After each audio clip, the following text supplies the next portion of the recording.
A man and a young boy journeyed on foot along a dusty path that stretched far into the horizon, the sun casting long shadows behind them as the day wore on. Along the way, the man recounted what he had heard about General CornhwaSama's immense wealth, speaking with a tone that hinted at hope for a better future. According to what had reached his ears, the general's prosperity was so vast that, from now on, the boy would no longer have to endure the pain of hunger. This promise of stability seemed to hang in the air between them like an unspoken vow. Yet, despite the man's assurances, the boy's thoughts remained elsewhere on the face he had left behind. He quietly wondered if he would ever be able to see his mother again, and though the man responded without cruelty, his words carried a sobering finality. He explained that things would become complicated from now on. Still, there remained a faint glimmer of hope. One day, when the boy had grown strong and could work for himself, the opportunity to return and see his mother might present itself. Their journey continued in silence after that exchange. The boy deepened thought and the man focused on reaching their destination. Eventually, after a long stretch of walking, the outline of a large house emerged in the distance, standing dignified amid the surrounding fields. When they arrived at the entrance, the man wasted no time and presented a written document to a man of the household who inspected the paper and acknowledged the boy's name as Dalso. Nearby, seated in an elevated area that offered a clear view of the proceedings, a noblewoman observed the new arrival. Taking note of Dalso's worn-out appearance and his tired posture, she commented that he must have had quite a journey.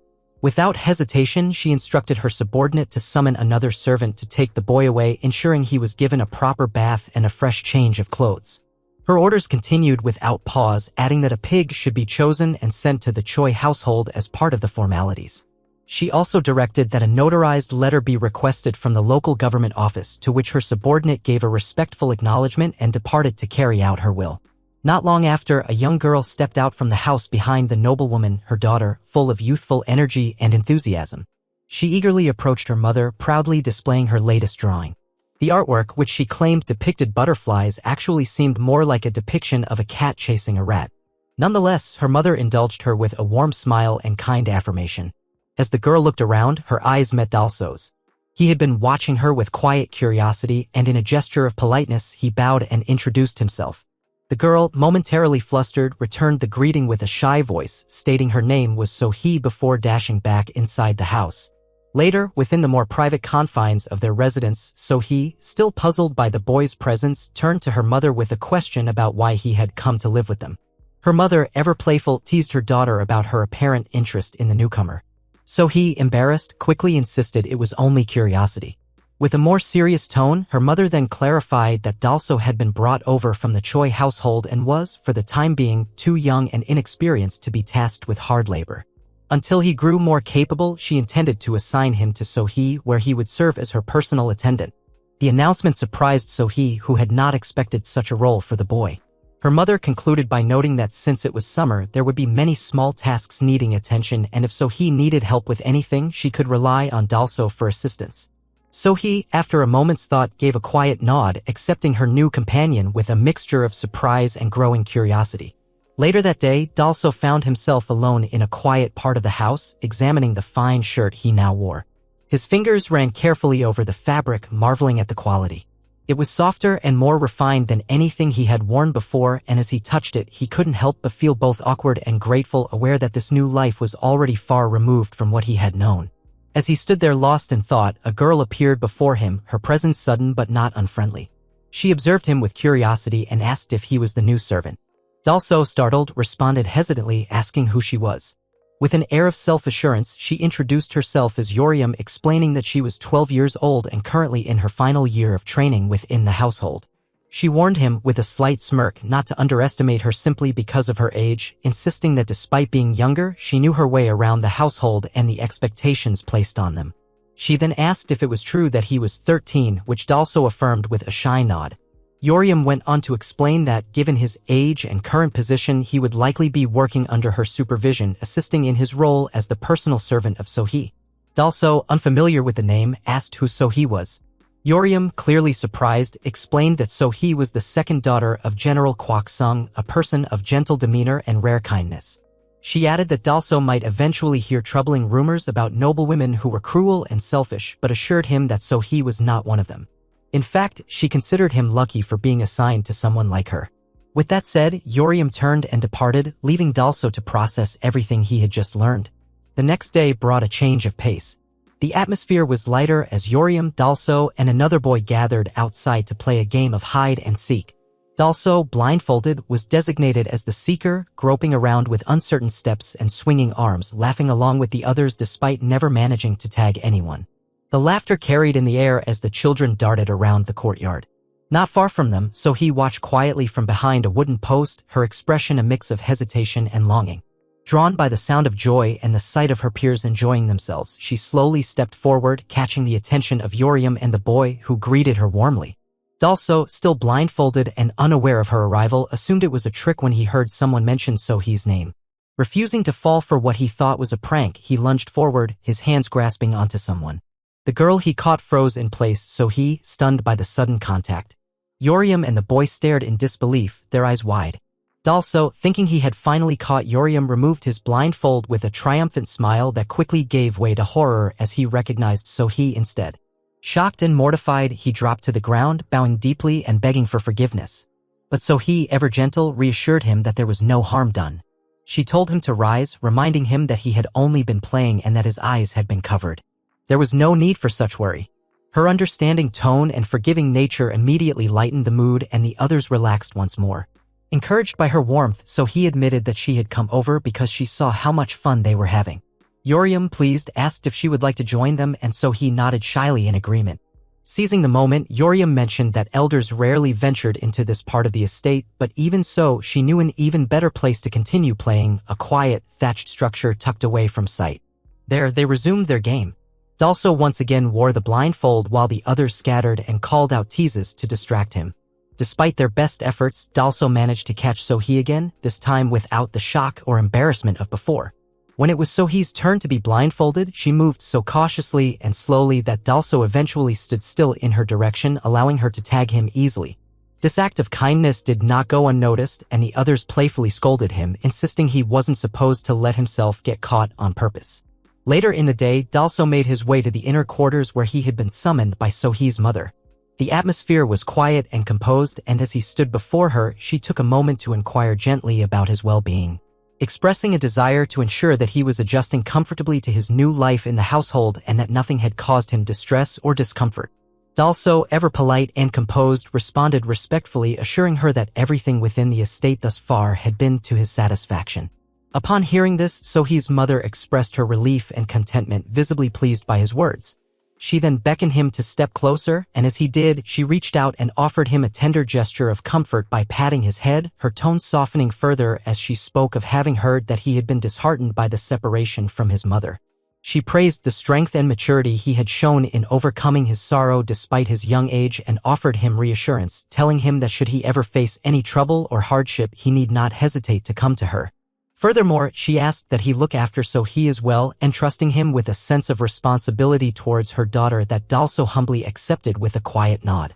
Later that night, the stillness of the surrounding forest was broken by the rhythmic sound of hooves pounding against the earth as a group of mounted soldiers emerged, their arrival swift and purposeful as they rode in formation under the pale glow of the moon. Not long after, a male servant stationed near the outer gates caught sight of the approaching figures and immediately hurried to the main quarters to relay the news of the general's return. The household quickly stirred to life as the servants filed out in orderly fashion, assembling at the entrance to welcome the returning warriors.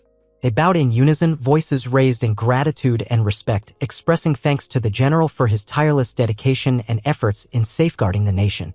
Among them, Dalso stood quietly, taking in the sight of the famed General Kwok, a towering presence known throughout the land for his legendary prowess and the ability to subdue dangerous criminals with nothing but his bare hands. His commanding presence was difficult to ignore, but what caught Dalso's attention even more was the presence of a strikingly youthful man riding beside him, his appearance and demeanor standing out amidst the hardened veterans. Following their arrival, General Kwok addressed the assembled servants, declaring that the journey had been long and arduous and that they were in need of food and rest. A celebratory feast was to be prepared without delay. The servants responded promptly, springing into action with practiced efficiency as they began organizing the banquet. Amid the flurry of movement, the head servant took charge of delegating duties, directing each person to their specific tasks. With many hands already occupied, he turned to Dalso and entrusted him with a particular assignment to prepare a small table for the general in his private room, complete with ginseng appetizers. It was explained that there was a matter the general needed to attend to in his chambers before joining the others at the banquet.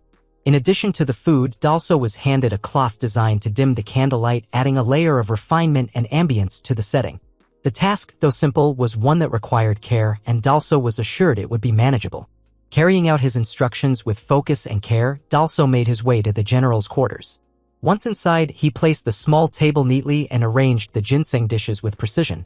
He straightened the bed linens, ensuring that the space reflected the dignity of its occupant, and then carefully draped the cloth over the candle to mute the light, casting the room in a soft, flickering glow. Just as he was completing the final touches, the sound of the door opening caused him to stiffen. To his astonishment, General Kwok entered the room accompanied not by another soldier or attendant but by his wife. The unexpected nature of their entrance, coupled with the general's formidable presence, startled Dalso so thoroughly that he instinctively ducked behind an ornate decorative screen at the edge of the room. From his concealed position, he watched in disbelief as the general, far from preparing for the banquet, began what appeared to be a physical training routine with his wife present. Meanwhile, in the lively gathering hall not far from the main residence, General Kwok's men were seen indulging in the celebratory feast that had been prepared in their honor. The room was animated with laughter and the gentle clinking of cups as elegant women attended to the returning soldiers, pouring wine into their cups with practiced grace, while a lady at the corner played a soft, rhythmic tune on a traditional instrument, lending the space a festive ambience. The soldiers, having returned from the front lines, appeared eager to relax and bask in the glory of their latest campaign. One of the women, clad in vibrant silk, leaned closer to a soldier as she refilled his cup, her tone laced with curiosity and admiration as she invited him to recount the tale of his triumph over the barbarian forces. Without hesitation, the seasoned warrior downed the drink in a single gulp and responded with a flourish of bravado. With evident pride, he claimed that in their most recent battle, he had personally cut down 20 barbarians with his own blade. He described how the blood of his enemies had splattered across his armor and sword, so much so that even those who merely witnessed his ferocity had turned and fled in terror. The exaggerated tone in his voice carried the boastfulness of a man who relished in his reputation. Another soldier nearby joined in the exchange, adding that their enemies stood no chance against them, particularly because of the exceptional warrior who had fought by his side, whose strength alone had turned the tide of the battle. The woman attending to the young man seated near them turned her gaze toward him with intrigue, pouring him a fresh cup of wine as she mentioned that she had heard whispers about a prodigious swordsman emerging in the ranks. Rumors that described him as a once-in-a-generation talent destined to become the greatest swordsman in the Joseon kingdom. She expressed her honor at being able to serve someone of such promise. The young soldier, however, remained modest and soft-spoken in contrast to his companions. With a calm demeanor, he assured her that the praises being thrown about were nothing more than exaggerations by overzealous comrades. He admitted that he was still new to the battlefield with much yet to learn and prove. Despite her attentions and the admiration in her voice, the woman gradually noticed that the young warrior showed little interest in her presence, his thoughts seemingly elsewhere, untouched by the flattery and revelry that surrounded him. As the evening wore on and more cups were emptied, the mood among the more seasoned soldiers shifted slightly, turning to matters of politics and power within the military ranks. The first warrior, emboldened by drink, steered the conversation toward General Jael, voicing his concern that the general had begun overstepping his bounds, encroaching too much upon General Kwok's responsibilities. He pointed out that, historically, it was General Kwok who always played the pivotal role in their campaigns, but now with the recent elevation of Yuzeong to generalship, the balance of power appeared to be shifting. Another soldier quickly chimed in, asserting that General Jael had a reputation for humiliating other generals in front of their own men, a habit that seemed calculated to assert dominance and sow division. Yet, he noted with admiration that General Kwok had never risen to such provocations. With an iron resolve and unshakable composure, General Kwok remained dignified and patient even when others in his position might have responded in anger or sought retaliation. The conversation deepened when one of the men brought up General Jael's origins, recalling that he had once been a slave before rising through the ranks to achieve the prestigious third general rank. This detail, though impressive, only served to emphasize the remarkable character of General Kwok, who, despite the challenges and provocations, continued to serve with humility, dedication, and loyalty. In their eyes, the fact that General Kwok continued to obey orders from a man who had once been a slave and who now seemed intent on asserting superiority only proved the depth of his discipline and the strength of his character. As the young warrior sat quietly with a half-filled cup of wine in hand, his attention was momentarily drawn away from the lively chatter around him. Across the courtyard, he noticed So-hee speaking with Yoriam. The two young women seemed to be in search of someone, their expressions laced with concern. So-hee appeared to be asking Yoriam if she had seen Dalso anywhere, but Yoriam shook her head, puzzled and uncertain, openly wondering where the boy could have gone off to at such a late hour. As they scanned the area, So-hee's gaze met that of the young warrior. Recognizing him, she approached and greeted the warriors with quiet humility, her tone respectful and warm. The first of the older soldiers lit up at her arrival, remarking aloud that it had been quite some time since they had last seen her. The second soldier echoed the sentiment with a friendly nod, and the young warrior, though composed, offered her a gentle smile and a wordless nod in greeting, acknowledging her presence with quiet appreciation. Elsewhere, completely unaware of the commotion building outside, Dalso remained hidden behind a tall folding screen in General Kwok's private quarters. From his cramped and uncomfortable hiding spot, he could only listen as the general and his wife continued their intense workout session in the room. Every shifting movement and echo of their exertion made his heart pound faster. He felt as though every second in hiding stretched into eternity. Anxiety twisted within him at the thought of being discovered in such a compromising situation, and his imagination ran wild, picturing the grim possibility of the general known for his strength and brutality, skewering him on the spot for his unintended intrusion. Meanwhile, the search for Dalso continued. So-hee and Yoriam had begun combing through the grounds, checking corners and passing servants along the way, but each inquiry yielded no sign of him. Frustrated yet determined, So-hee eventually noticed something unusual, a thatched hut nearby, its door slightly ajar. With a sense of unease prickling at the back of her neck, she wondered if Dalso might have slipped inside unnoticed. Cautiously, she approached and stepped over the threshold into the dimly lit interior. However, instead of finding her friend, her presence disturbed something far more dangerous. From the shadows emerged a wild wolf, its eyes glinting with primal hunger as it lunged toward her with a low growl. The moment was tense and immediate. Before she could react, the beast had closed the distance. But in the very next instant, a flash of movement cut through the darkness. Yuzeong, the young warrior who had been seated at the feast only moments before, appeared as if summoned by fate itself. With a single precise slash of his blade, he dispatched the creature before it could reach its target. The wolf fell in a motionless heap at So-hee's feet. Breathing heavily, So-hee backed away from the fallen beast, clearly shaken but immensely relieved. Yuzeong stepped toward her, his expression calm but alert, and ensured she was unharmed. She offered her heartfelt thanks, still catching her breath, while he reminded her that wandering through the forest alone at night was dangerous. In a calm and collected manner, he suggested that he escort her back to safety. Grateful for his presence, So-hee accepted, and together they began making their way back through the quiet woods, the earlier tension still lingering in the silence between them. Meanwhile, within the quiet confines of the general's quarters, the sounds of exertion continued as General Kwok and his wife maintained the intensity of their private training session. Hidden behind an ornate decorative cover, Dalso remained crouched in fear, his breath shallow and limbs tense. Beads of sweat trickled down his forehead, not from heat, but from the growing dread that each passing second might be his last. Unbeknownst to the general, the flimsy screen Dalso had taken refuge behind had begun to shift precariously. The edge, loosened by movement and draft, wobbled slightly, its fall imminent. Instinct took over as Dalso reached out without thinking, steadying the structure with trembling fingers. But in that moment, the subtle movement did not go unnoticed. The general's sharp eyes caught the flicker of motion in his peripheral vision, and without hesitation, his instincts as a seasoned warrior kicked in. Without breaking stride, General Kwok drew his sword with lethal precision. In a single, fluid motion, he slashed cleanly through the cover with such force that the impact sent a gust of wind through the room.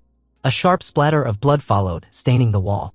So-hee's mother stood frozen for a moment, stunned by the swiftness and violence of her husband's reaction. The decorative screen now lay in tatters, its two halves falling limply to either side, revealing Dalso cowering in a kneeling position, his entire body trembling with fear. His face, pale and streaked with a thin trail of blood from a shallow gash on his forehead, looked up with wide, terrified eyes.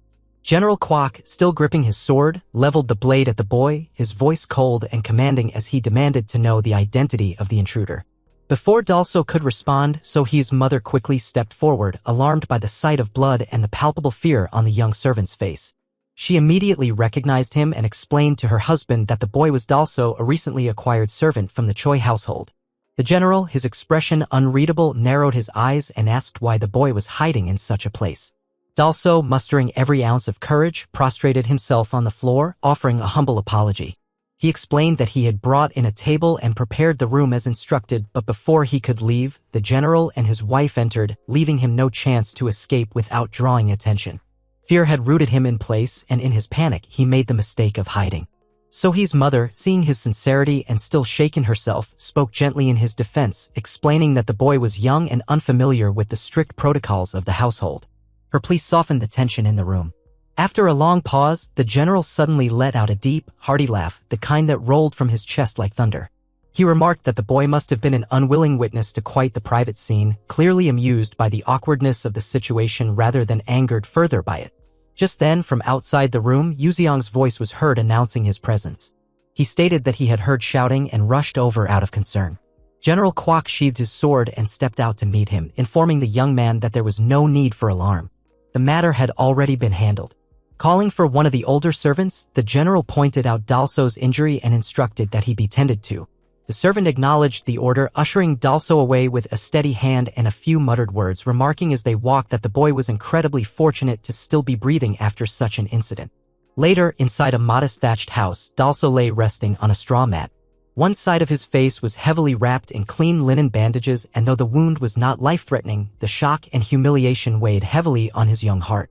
Overwhelmed, he turned his face to the side and wept quietly. Without warning, the door burst open and Sohee entered, followed closely by Yoriam. Their expressions were frantic, eyes already glistening with tears. They rushed to Dalso's side, kneeling beside him, overcome by worry at the sight of his bandaged face. He sat up slowly, reassuring them in a hoarse voice that the wound had already been treated and would heal soon. Despite his words, both girls began to cry openly, their concern unrestrained. Through her sobs, Sohee apologized profusely for what her father had done, her guilt evident in every word. Dalso, however, gave a faint smile, telling her that it was all right. Outside the house, Yuziang stood silently, his attention drawn not to the conversation occurring within, but to his surroundings. Ever vigilant, his sharp senses caught the faint sound of something slicing through the air, a projectile aimed with precision.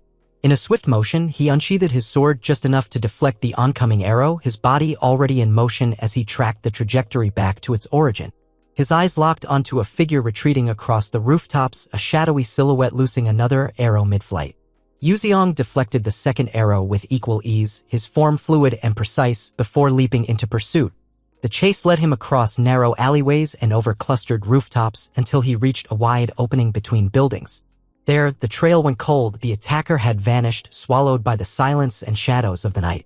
Before he could reorient himself, a presence surged behind him, swift and calculated. Dual daggers flashed in the moonlight as the assailant struck, but Yuziang's instincts were faster. He parried the initial strike and sidestepped the rapid follow-up, his movements a blend of discipline and calm agility. Without drawing his blade, he shifted his stance and used the scabbard to deliver a precise strike to the attacker's head, stunning them long enough to bring the confrontation to a halt. He regarded the figure now at his feet, a mixture of mild exasperation and restrained authority in his demeanor. As the dust settled, the masked attacker slowly removed her face covering, revealing the features of a young woman. There was no malice in her gaze, only determination. She spoke calmly, reminding Yuziang that she had instructed him not to hold back. Her objective, it seemed, was to be tested, to be pushed beyond her limits. But Yuziang remained hesitant. He understood the weight of his strength and the risks it carried. Yet her resolve did not waver. She demanded seriousness, not sympathy, and urged him to stop hesitating and face her with the blade she knew he was holding back. Yielding to her conviction, Yuziang finally unleashed a single, decisive strike. The force and precision of the blow disarmed her in an instant, sending both daggers flying from her grasp. She stood in disbelief, stunned not by the pain but by the sheer skill and restraint behind the strike. Yuziang, expression unreadable, gently patted her on the head, a quiet signal that the bout was over. With a mix of frustration and admiration, the young woman turned away, vowing that their next encounter would end differently. Yuziang watched her go, letting out a quiet, weary sigh. A few days later, as the morning sun cast a warm, golden light over the estate, Dalso was diligently sweeping the front yard alongside another boy, their movements steady and purposeful. Not far away, the general stood with his warriors, his voice carrying a sense of determination and anticipation as he remarked that the day was perfect for a hunt. Meanwhile, servants bustled about, preparing horses with practiced efficiency, their actions signaling the start of an important event.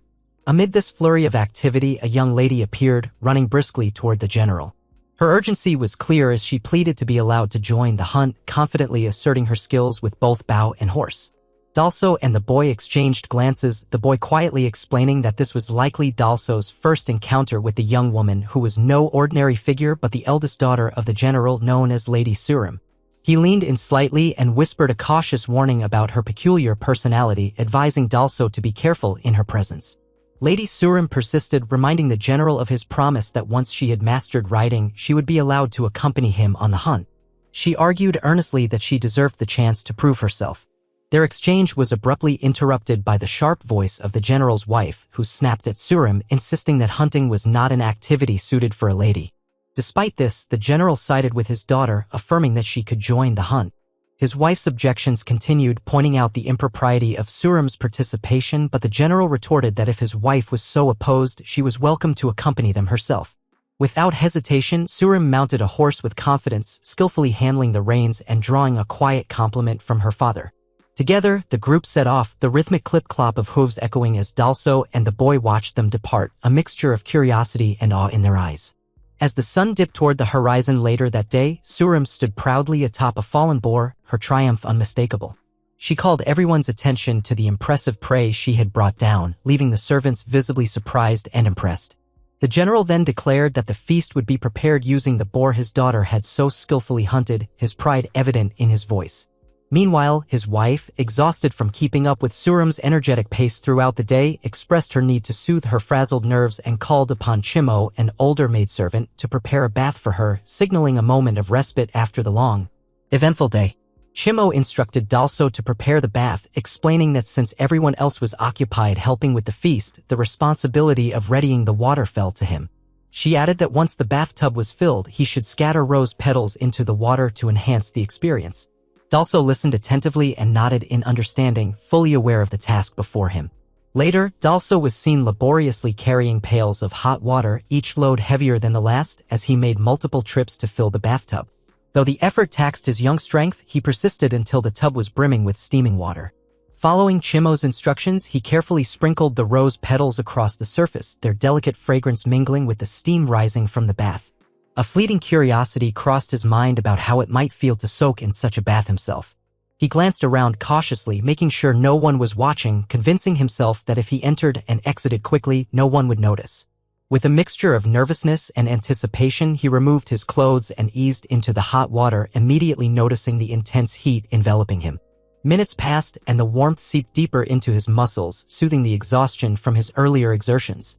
The comfort was so profound that a heavy drowsiness overcame him, his eyelids growing impossibly heavy until he finally drifted into a light sleep beneath the surface of the fragrant bath. Meanwhile, Sohee's mother approached the bathhouse and inquired with Chimo about the state of the water. Chimo reassured her that Dalso had prepared the bath with care. Sohee's mother remarked softly on how Dalso was still just a child and that such a demanding task must have been tiring for him.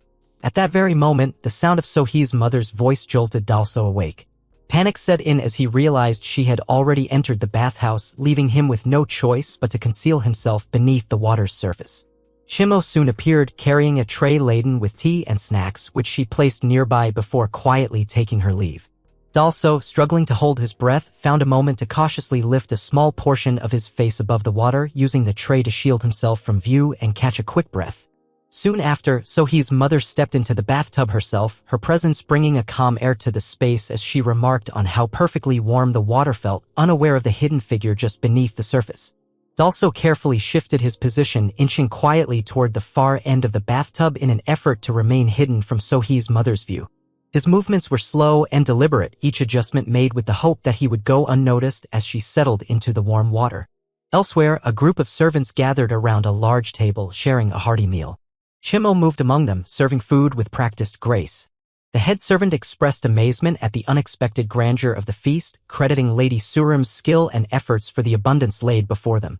Another servant added that if Surim maintained such a pace, they might never again worry about the dwindling meat supplies in the storage room. A third voice chimed in with a wistful observation, suggesting that Surim's talents and determination seemed more suited to a man's destiny, wondering aloud how renowned she might have become had she been born male. A nearby maidservant reminded the group that General Kwok still lacked a male heir, emphasizing the importance of continuing the family bloodline and legacy. Amidst the conversation, Yoriam asked if anyone had seen Dalso lately. The boy beside her replied that Dalso had been assigned the task of preparing the bath for Sohee's mother and that he had seen him carrying water earlier, but since then, Dalso had disappeared from sight. Yoriam excused herself, stating she was heading to the main house, and the boy teasingly remarked that he would be taking her share of the meat in her absence. Meanwhile, Surim and her sister Sohee shared a meal together. Surim inquired whether Sohee found the food to her liking, and Sohee responded enthusiastically, declaring it delicious. Surim then pointed out that Sohee ought to be grateful as she had personally hunted down the largest boar of the entire pack during their outing.